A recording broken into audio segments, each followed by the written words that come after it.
I lost my connection with my brother. In September 2012, Shiver by Danielle Micich toured to 7 venues across WA.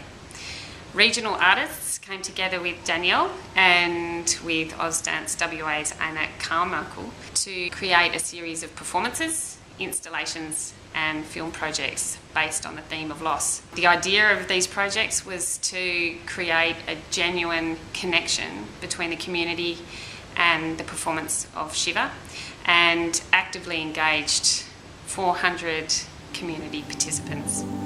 So this is the beginning of the Shiver tour. We're now in Port Hedland, and it's getting really exciting because we haven't done this before, and so it's one of those moments where you kind of sit back as a director thinking, like, how long ago did I do this and how hard it has been to get it to this point. But now it's like, this is it. Like, see, everything's going up at the moment and the dancers are getting ready and preparing, so we're pretty much ready to rock and roll. We're so just nearly there, and it's pretty exciting.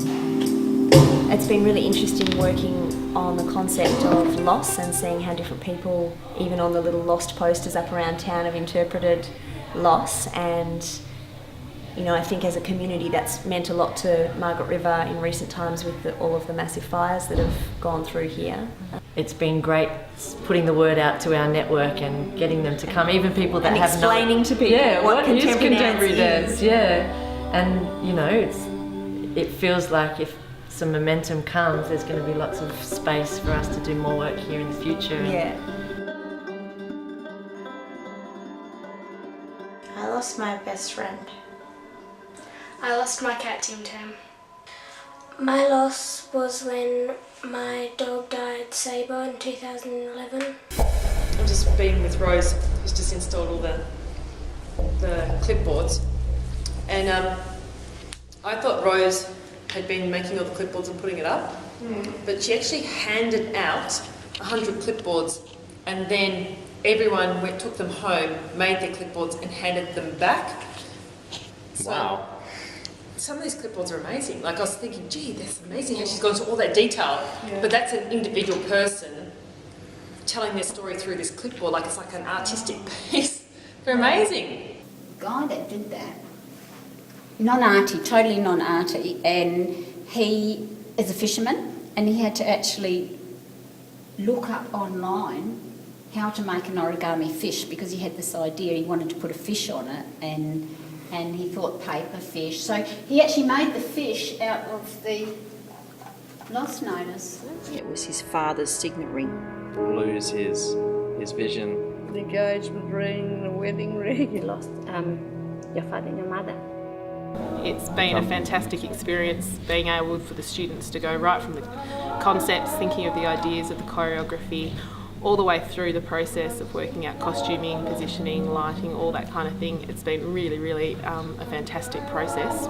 And to also experience a style of dance that we don't get a lot of exposure to here in Esperance has been fantastic for the kids to get a little bit of an insight into what else is out there for them to have a go at.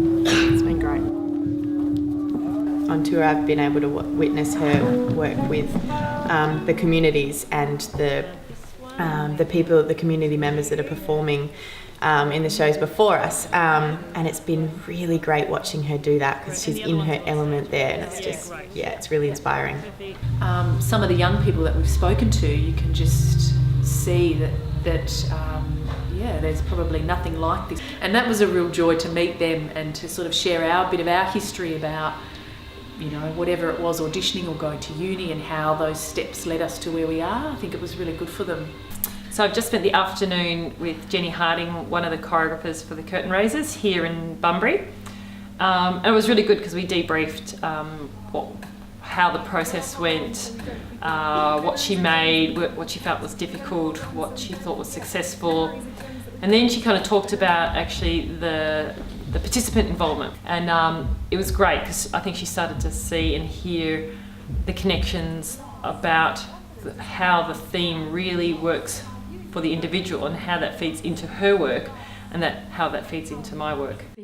Abuse. Lost. And tonight we premiere that work, and it's a really great mix of dance and theatre, and the guys are all from very different backgrounds. Some have done a lot of dancing, some have done none at all. You kind of got to be a part of it. More, you're not. It's not just someone else's work that we're performing. And the dance was more natural because you're not being given, okay, you got to jump. It's to do with part of you. Yeah. It's natural. It's your own movement. Exactly. I had what I found worked when we had someone who was recognised within the community as an artist. Like in Geraldton, it went. All these people came because of this one artist. Yeah, that's right. And all these people came to Bunbury because of this one poet that they'd worked with. I was like, yeah, we came because we know this poet. She's amazing. So they all came for the poet. So I'm going, once you've got that key person or someone that everyone knows and trusts and links it all in. And we were on the beach, and my parents said to me, "No, look, don't run off because you might get lost." So I did, and I did.